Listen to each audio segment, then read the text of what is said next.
Well, like the saying goes, ain't nothing to it but to do it. Cue the music. Would you just listen? So there seems to be two clubs you can be a part of nowadays when it comes to painting your car and the prep work beforehand. You can either be part of the club with old, wherever it is, Rumpelstiltskin, and you go to the hardware store and get some paint sticks and sign your car with some some mixing sticks for paint.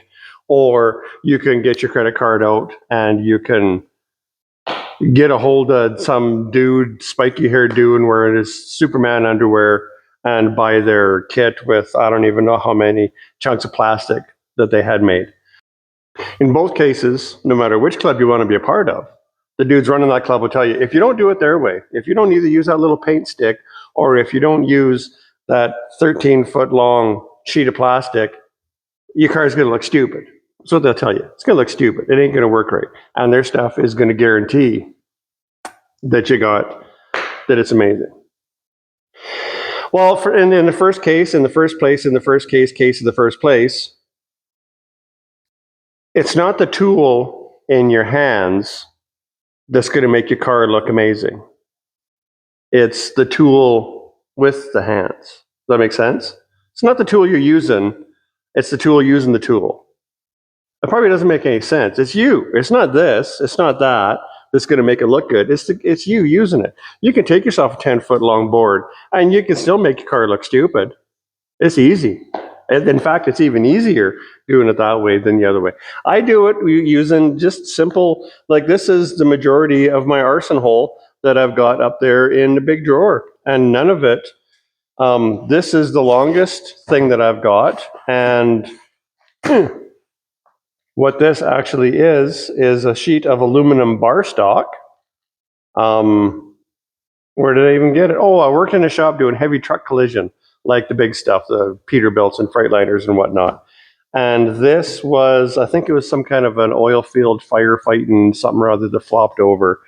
And so this was aluminum bracework for something that had to be, in order for all the equipment in the truck, like the bracework had to be dead nuts. And this is some dead nuts. This is a whole pile of dead nuts. You see how straight that is? That's a pretty big bag of dead nuts, straight.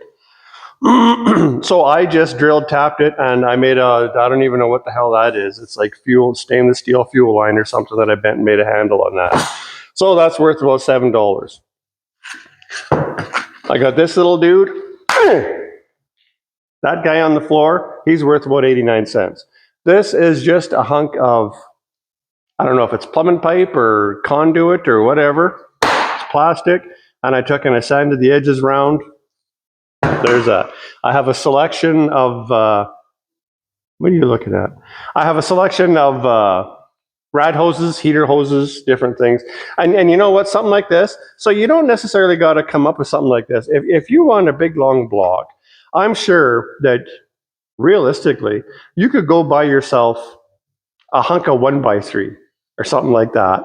And as long as it's a good dried piece of wood, I bet you could take that somewhere and you could get somebody to plane that thing flat on one side for $10, $11. I don't know what they charge you. And they'd get that thing planed right flat. You could probably do it yourself if you had a board, a long board, and you could sand to make sure that the board that you're using is flat. You could make it yourself. All the paper that I use for this stuff, I use Velcro paper on everything. Everything I have has Velcro on it.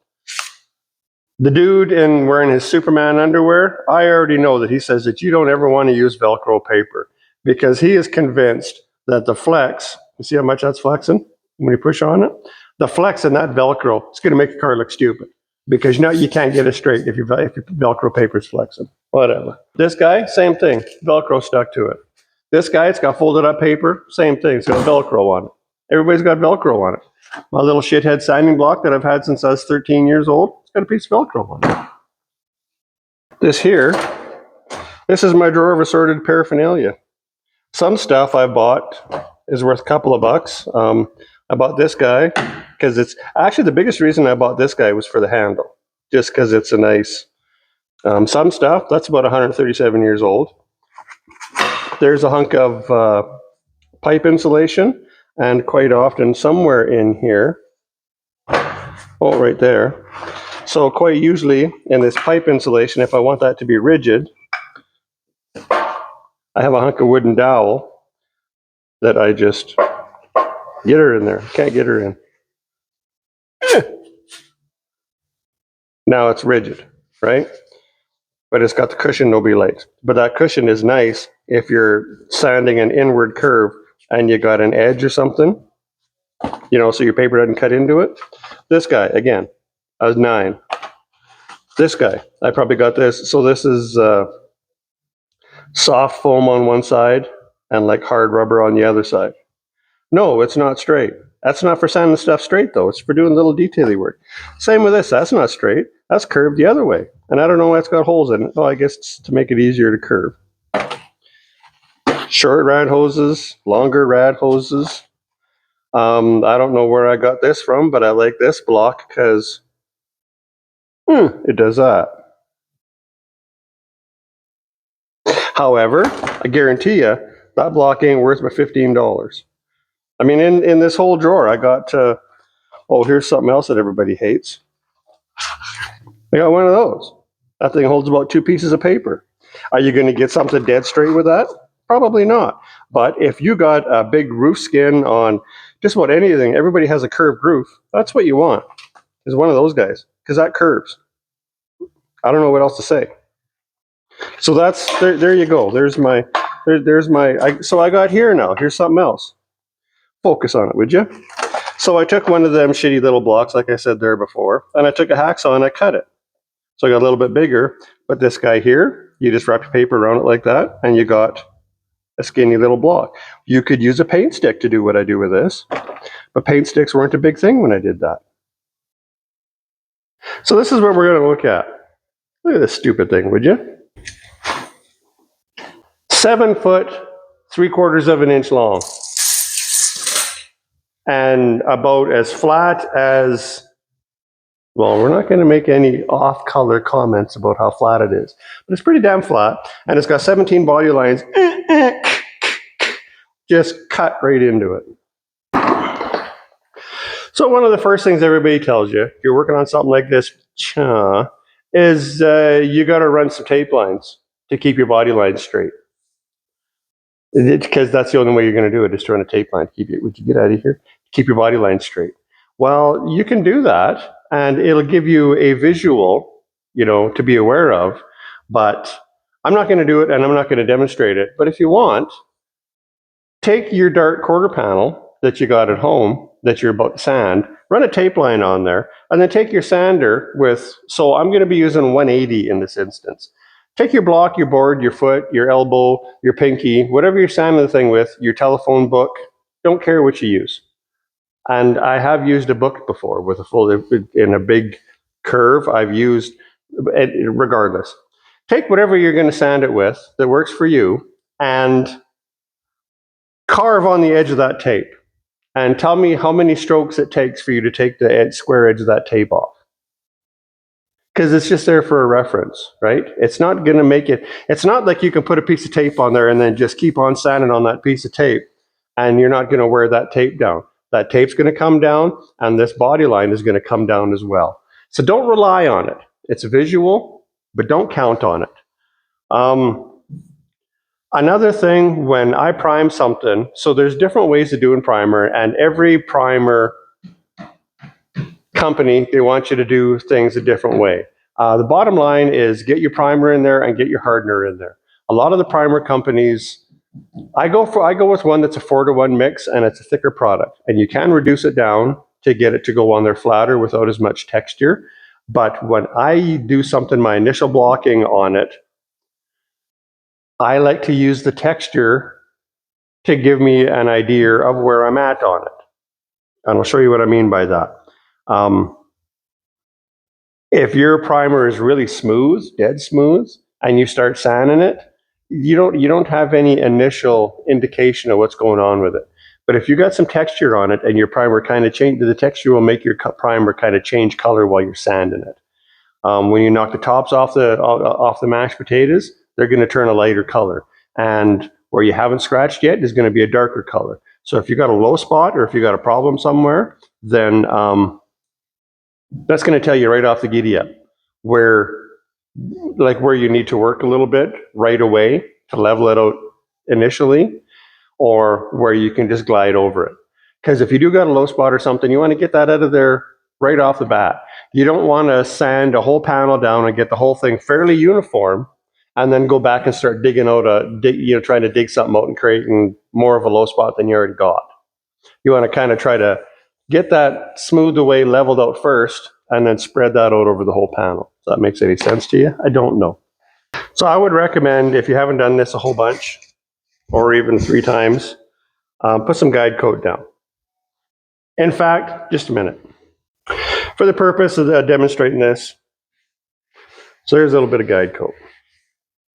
Same thing, it doesn't matter what kind you use. I have, this is an Indasa drag. I don't really like this stuff, and I don't think that I'll buy it again. So that's what I have here. I bought it, haven't used it up yet, so I haven't got any more yet. Anyways, you've guide coated your whole panel, right? And it looks like that. So now you take your big board. So here we go, you sneak up onto your body line. Your guide coat shows you right where your body line is. And right here immediately you can see I've knocked the top off all the mashed potatoes there. And we got some, we still got some mashed potatoes there. So it's a little bit low there, higher there, a little bit lower there.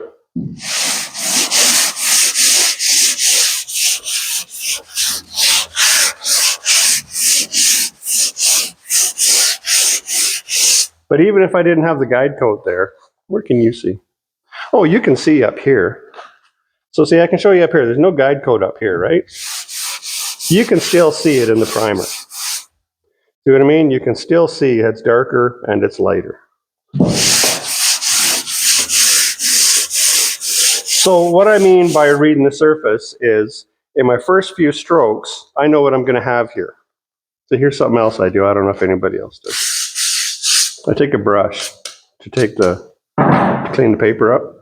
Now, I got a really big flat board, and these darts, they do tend to curve inwards back here a little bit. It's not a dead flat plane from here to the front. They do got a bit of a curve to them. And I'm not saying that this car is straight.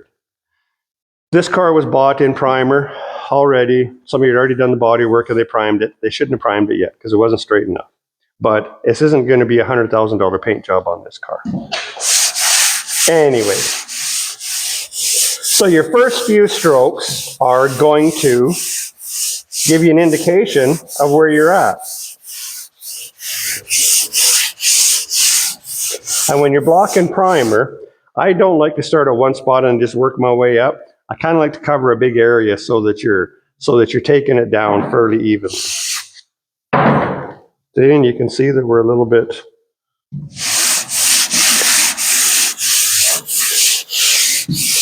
Now, one thing that I was going to mention before when I was jumping all over the place is usually you'll see, when you look at all these amazing YouTube heroes, they'll take a big long board like this and they'll put it on the side and they'll say, you got to use a crosshatch to sand it.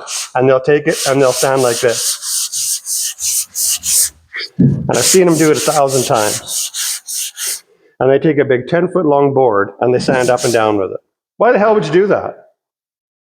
The way that you're going to level this out is you're going to bridge over the low spot and you're going to shave the high spot down to the same level that the low spot's at. So if you're going up and down, well, you're not getting much bridge action. But with this guy, you can bridge a lot. You can bridge a whole lot of surface with this. So their crosshatch, which I don't disagree with the theory, it's just how it's executed. When I crosshatch, I go lengthwise.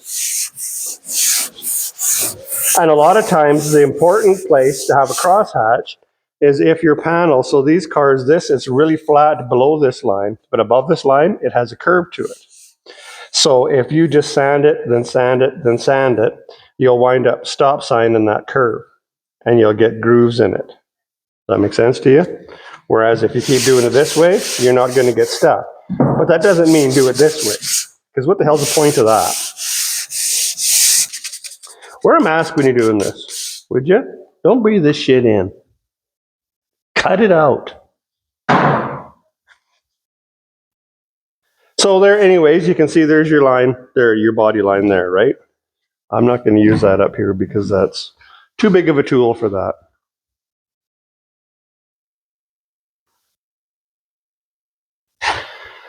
So now up there, now I can see now in those first few strokes, I mean, you can see, right? And now when you're doing this, if below here, if you sand up like this, if you're paying attention to what you're doing, you can see your scratches going up at an angle like that. Now, when I sand the top here, I'm going to go in the opposite direction. And I'm just going to sneak up to that body line, but you got to go a little bit past it because if you don't, like you need your tool to go beyond it to sharpen it up. Because your initial blocking, you want that line sharp. Then after it's initially blocked, you can go in and you can take the sharpness off that line. But initially, you want her sharp. So now I'll do this, and I'll do it in the opposite direction that I just did here. And now if I really look at it, so here, where there's no longer any guide code or any texture, you can see the difference of the scratches. You might not be able to see it there, but where I'm sitting at, I can see it. And where those two intersect, they're making a really white line. Yeah, I'm sure you can see that white line. Now that's where those two scratches are intersecting. That's where my body line is. There's no question. You don't need tape. I mean, there's a white line there. Just about any color primer is going to give you that. I mean, it's just a matter, you just got to pay attention to what you're doing, right? I mean, up here, we can go back, but down here where I'm going there, I want to keep going in the same,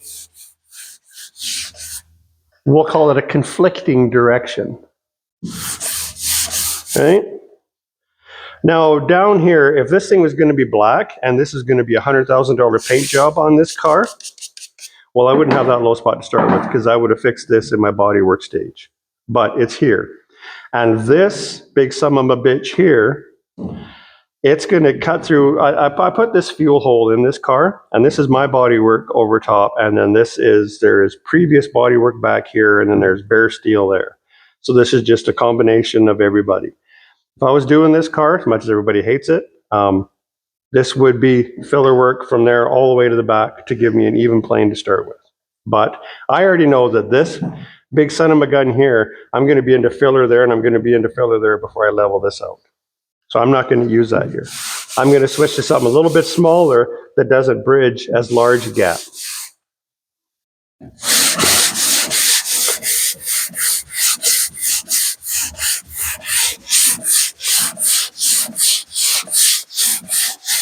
And the exact same thing applies below us, because there's a line right there, right?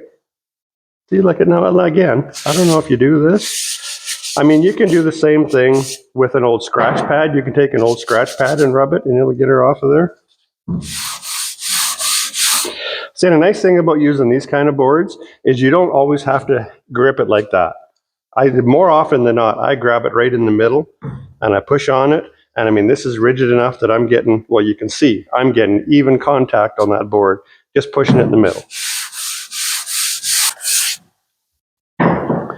The key to blocking something is to keep your paper clean. Clean that dust out of your paper regularly, because if your paper is full of dust, it's not cutting. You're just floating over it. So you want to keep that grit cleaned out of there. Keep it to the surface. Keep looking at it. Keep it clean. It'll cut the time off your job big time. So again, so we did this with guide coat. Can you see down here? Just a minute. Yeah, you kind of can. So we did this with guide coat to exaggerate it. There's no guide coat down here. So now I got, again, I'm going at it in one direction here. Down here. I'll come at it from the opposite direction. And like I was saying about having texture in my primer, well, the texture is telling a story there. I'm not going to read the story to you, but it's telling you a story there. And here again, my scratches are going that way. And I'll come up to my body line this way.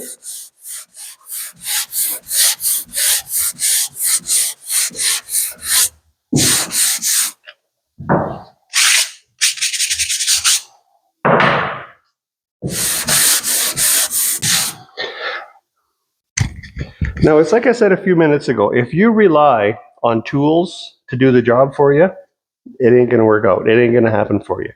The tool can't do the job. The tool just makes it easier for you to do the job. You're the tool, you tool. I'm a tool. I'm probably a bigger tool than you are. But you're the tool.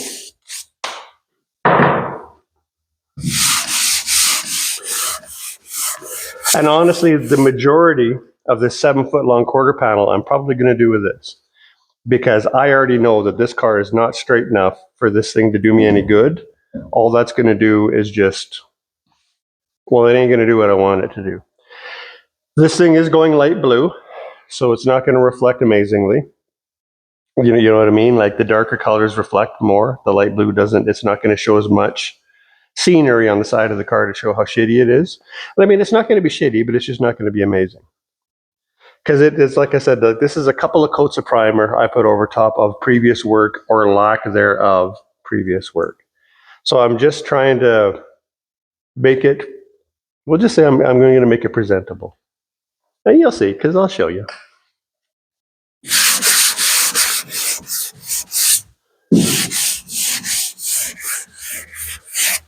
But when you're watching the videos and you're seeing the stuff of the people that are telling you, you got to do this and you got to do that, and it's got to be done this way, and you can't do this and you can't do that, and you can't, you have to, you can't, you can't. If you pay attention to them, they're selling you stuff. And even if they're not directly selling you stuff, they're telling you what stuff they're using. And if that is the case, chances are pretty good they didn't pay for the stuff that they're using. You know what I'm saying to you? You smell what I'm stepping in? Are you reading my mail?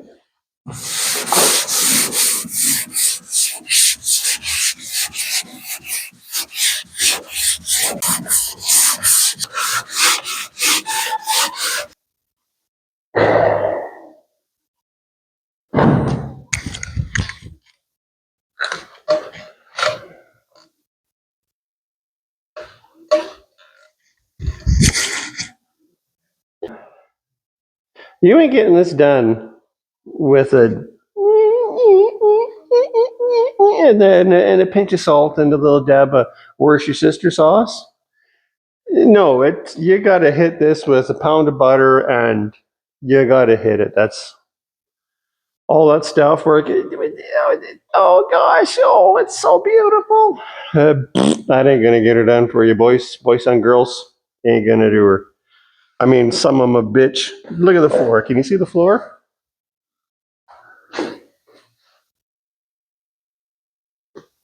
Look at the floor. That's what it takes to get it done.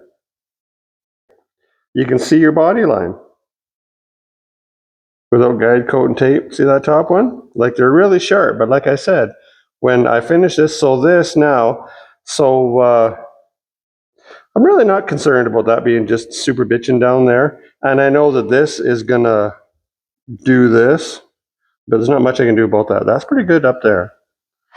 But it takes a lot. I mean, it takes a lot. One thing about being at this point of the process, at this part here where we're at this part here that's on the floor, is you're not so reliant anymore on whether or not you can feel the double D in a wool sweater, if you will. And you probably would. What I'm getting at is before this point, a lot of where you wind up depends on how you go about getting there. You know what I'm saying? Is that a good metaphor? Probably not. When you're doing your metal work and you're cutting and you're grinding and you're hammering and you're dollying, well, it's pretty tough to tell, you know, what you like where you're at. I mean, everything's in grinder mode and stuff. And how straight is that panel? How good does it look? You look at videos and they show you a car that's all in bare steel and it's just all satiny smooth and it looks amazing. And you just think, Jesus, I'd like to be able to get to that point. That point might not be that great because you can't tell. You can't see it and it doesn't show up, especially on film. And it doesn't show up with you standing there looking at it. It can look like a jeweler just did the work to it. But it can be the biggest, steamingest pile of shit you ever seen in your life. But to look at it, it might be amazing. But then you start doing body work and stuff to it and it ain't there, boys, because it's kind of hard to tell. You just got to, it's the process that you're doing to get to it. It's the little steps in the metal work that keeps it where you want it to be. When you're doing your body work and your filler work and stuff, it's the process to get to where you're going. But what I'm getting at is when you get to this point now, it doesn't rely so much on that. So this is finished in 180 grit, and now at this point, you can make it shiny, and you can see what it's going to look like. Because once you put a shine on this, it's going to look like this is painted gray. So this is degreaser, and you just give it a nice even coat. You can spend all the money you want to spend. There's companies that they make a spray-on clear coat just for this, that you buy in a spray bomb, and you can spray your on there, and it makes it shiny so you can see what you're doing. I just use this. And then you can give it a look-see. Oh, gosh. So I'll take you in here and we'll have a look. Yeah. So now when we get down, like I said, now it's like shiny gray paint, eh? So you grab a reflection. No, like I said, I already know it's going to be wobbly above that back wheel. But for the most part, oh gosh, it's hard getting down on a knee. It's a good thing I'm already married. So again, it's like I've said before, so you just grab yourself a reflection, whatever you see there, and then you just chase it up and down the side of the car. Like I am looking at basically the calendar on the door. That's what that is. And I just walk it back and forth. And you just watch for it to move, hey? And like I said, down there, I don't know if you're picking it up, but see that? It's a little bit wobbly above that wheel, but it's staying that way. Down here, it's pretty good down here, but I don't really care anyways. You kind of see ahead of the wheels. Pretty good there. All in all, I mean, considering the fact too that I cut a big hole there and put that filler door in there in a previous video, turned out pretty good. And it always looks worse here than it will in paint. I don't know why that is, but it always looks better in paint than it does in, maybe because it's such a thin film build, you know what I mean? The shine on it. But yeah, that's going to be all right.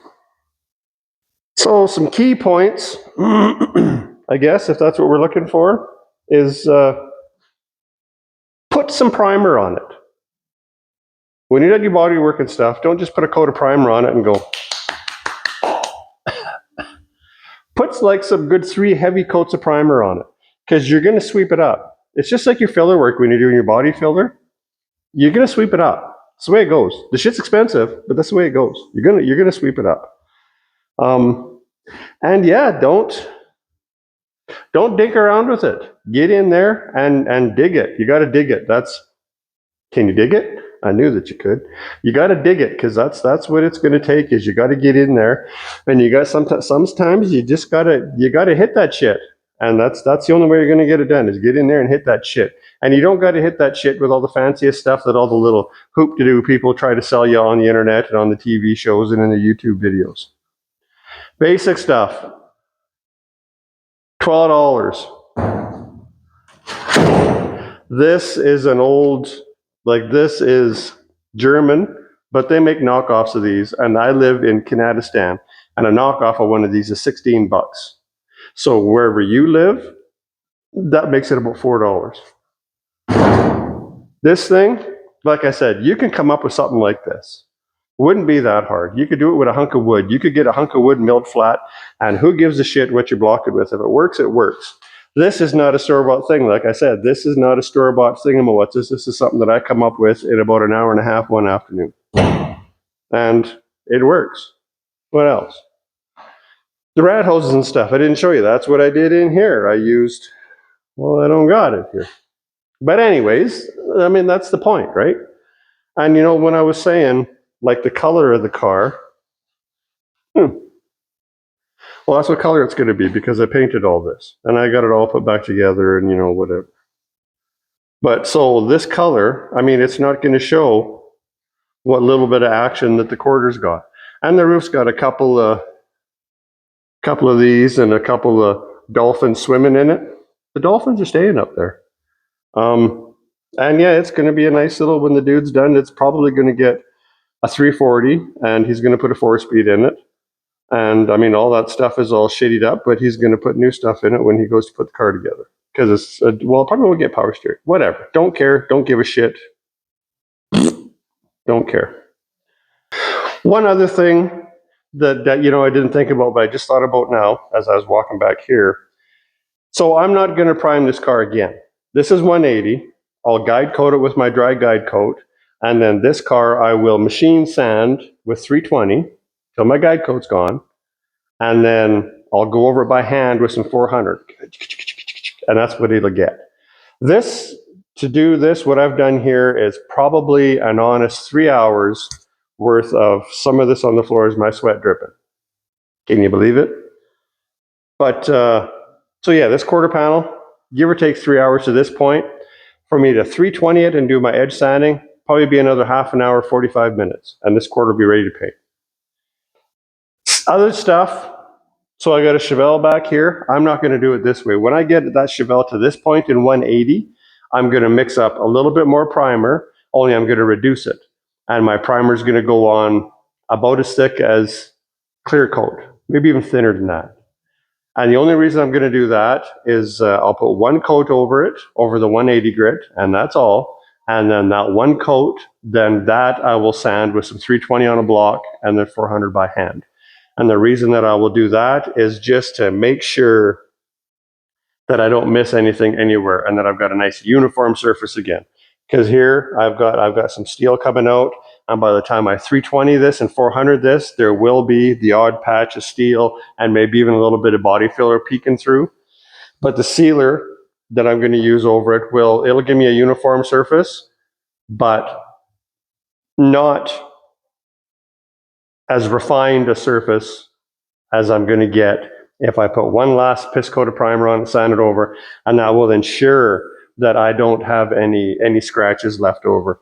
When you use the guide coat, and I've said this before, this guide coat, you'll put it on there, and if you got a scratch like that, this guide coat's going to sit there. There's still a little bit of scratch underneath this guide coat, underneath that guide coat, underneath any guide coat. So if you just go till the guide coat's gone, you didn't get all your scratches out. However, if you put a little piss coat of primer over top of this, guaranteed scratches are going to be gone. You don't need to guide coat it. By the time you get that primer sanded smooth, it's there. So yeah, that's how I'll do that thing. That's how I do a lot of cars. Stuff that doesn't have to be to that point gets this action.